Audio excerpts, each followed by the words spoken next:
Karen Bass have already proven their incompetence and poor leadership during the Los Angeles wildfires. Now, as we experience rampant lawlessness and civil unrest, it's never been more... What I saw, what it looked to me like he was negotiating with a deaf prostitute. Picture this, Mel Gibson storms in like he's auditioning for Mad Max, Governor Edition. Then comes Tyrus, looking like he just left a WWE SmackDown taping. And poor Gavin Newsom? He's suddenly the main course at a roast no one RSVP'd for. These two didn't just call him out, they practically mailed him a breakup letter soaked in sarcasm. Buckle up, this isn't politics as usual. This is Hollywood chaos colliding headfirst with heavyweight reality. And I asked my fellow Angelinos, why are Gavin Newsom and Karen Bass still in office? How much more of their destructive decision-making masquerading as leadership are we going to tolerate? It's time to take back our community and our state and put the power and the privilege in the hands of competent leaders whose goals are to protect us and the way of life this nation was. Before we go any further, smash that like button and subscribe, because you're not gonna want to miss this one. Mel Gibson has never been the sip tea quietly type. He's the guy who kicks the door down, flips the table, and tells you the tea was poisoned, while staring straight into your soul. And his latest cinematic masterpiece? It's not swords or priests this time. It's a live-action takedown of the walking shampoo commercial known as Gavin Newsom. Watch the tape. Yes! He literally goes, I want some of this, then you do some of this, and I'll do some of that back to you, and then we'll do this, and then I'll pay you, and then we'll do it again. True. And then she kept saying, no. Okay, how about this? You do this one first, then we do this one, then we give a little back and forth. Yes, California's governor, the man who looks like he was sculpted from marble by someone with nothing but hair gel and smugness, has officially wandered into a storyline even Hollywood couldn't script. Newsom's the kind of guy who could fold a folding chair just by sitting on it. If Gibson is the chaos grenade, Tyrus is the anvil.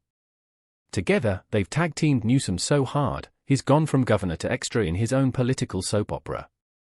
You know you've messed up when your harshest critics aren't rival politicians, but one of Hollywood's most unfiltered icons and a pro wrestler allergic to nonsense. Did he leave out anything?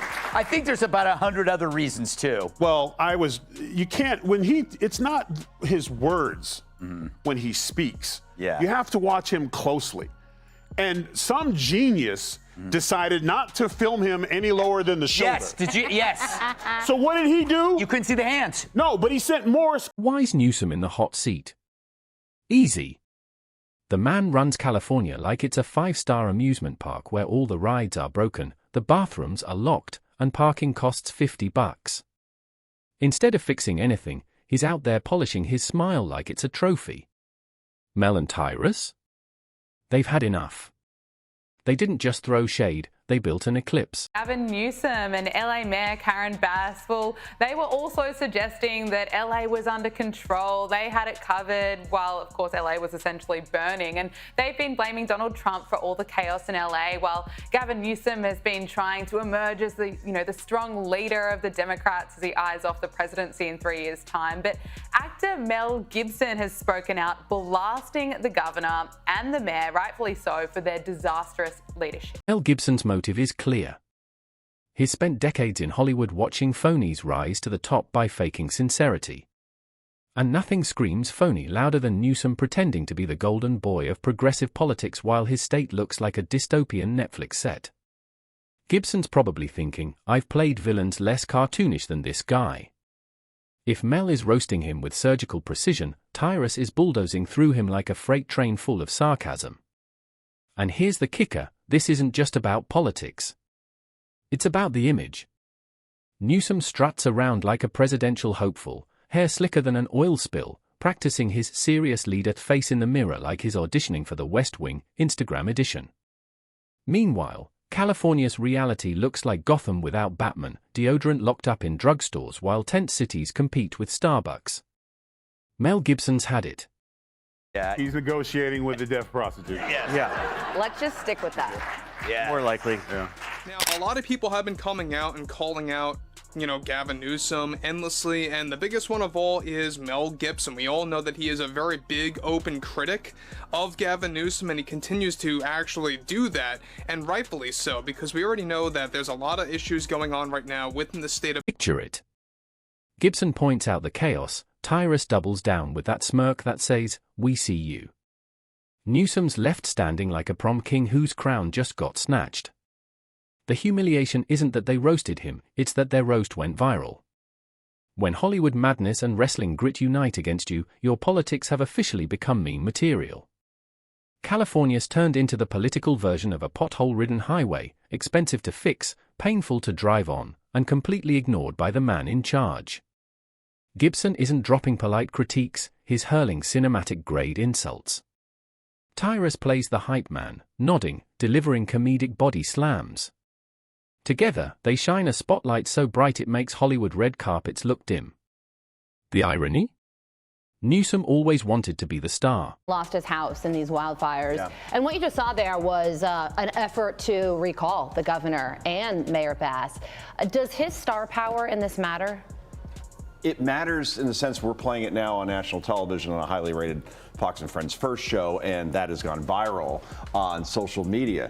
And meanwhile, the same day that Mel Gibson says what he says there, and he's correct on so many things as far as the management of wildfires, Gavin Newsom's approval on the handling of the wildfires is only 30%. Instead, Gibson and Tyrus cast him as the villain, but not a cool one.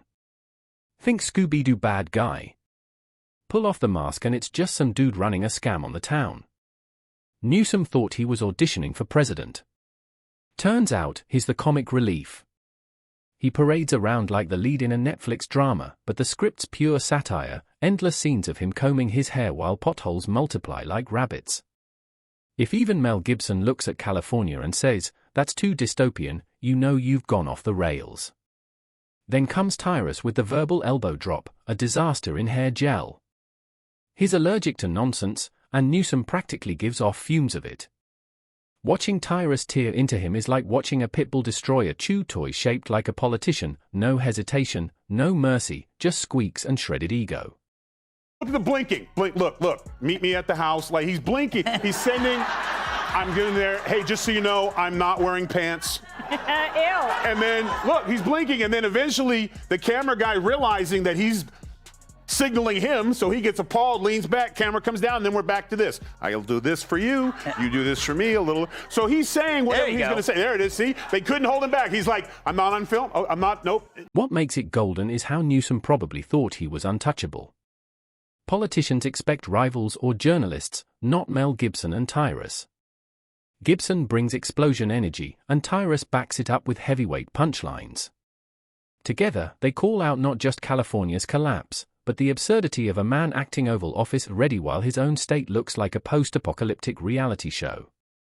California was once the land of dreams, now it's a theme park called The Collapse.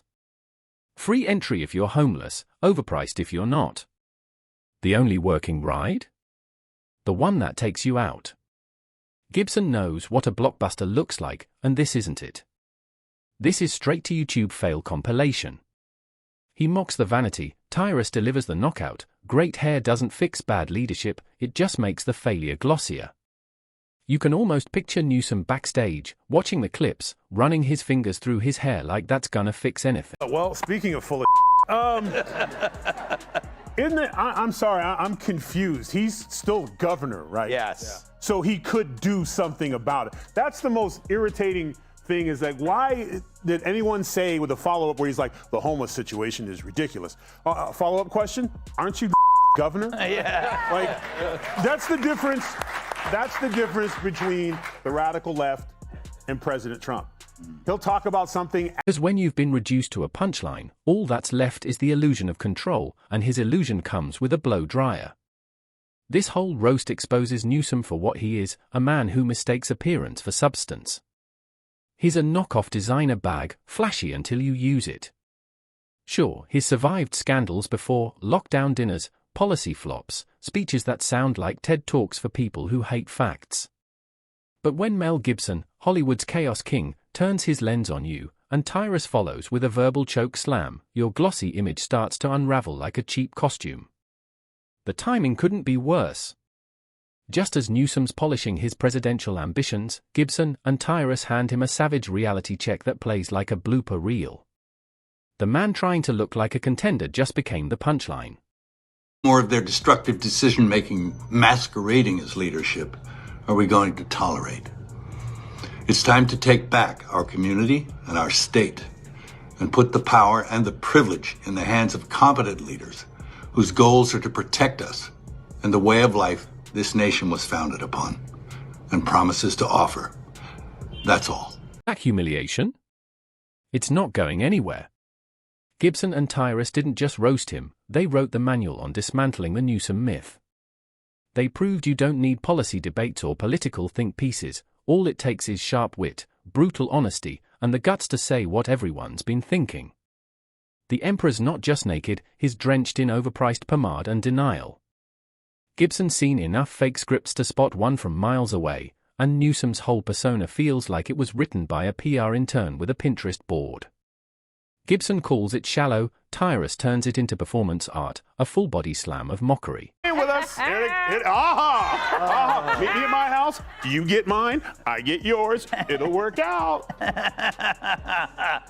Paul, are they capable of soul searching? It feels like the party itself has no soul. Yeah, I know, they have no soul. You know, it's a really interesting statement. If you just kind of, you can break it in two. He spends the whole first part of that saying, we lost because this. Essentially what he says is, folks, we were on the wrong side of every issue last. Tyrus, the idea of Newsom running the country is like handing the guy who crashed the golf cart the keys to a space shuttle, funny for 5 seconds, terrifying after that. The man's resume is basically a highlight reel of California's greatest disasters. Homelessness, crime, chaos, all gift-wrapped in charisma. And his response to criticism? Smile harder.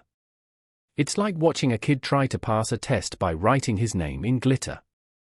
Gibson sees through the act with the fury of a man who's fought wars on and off screen.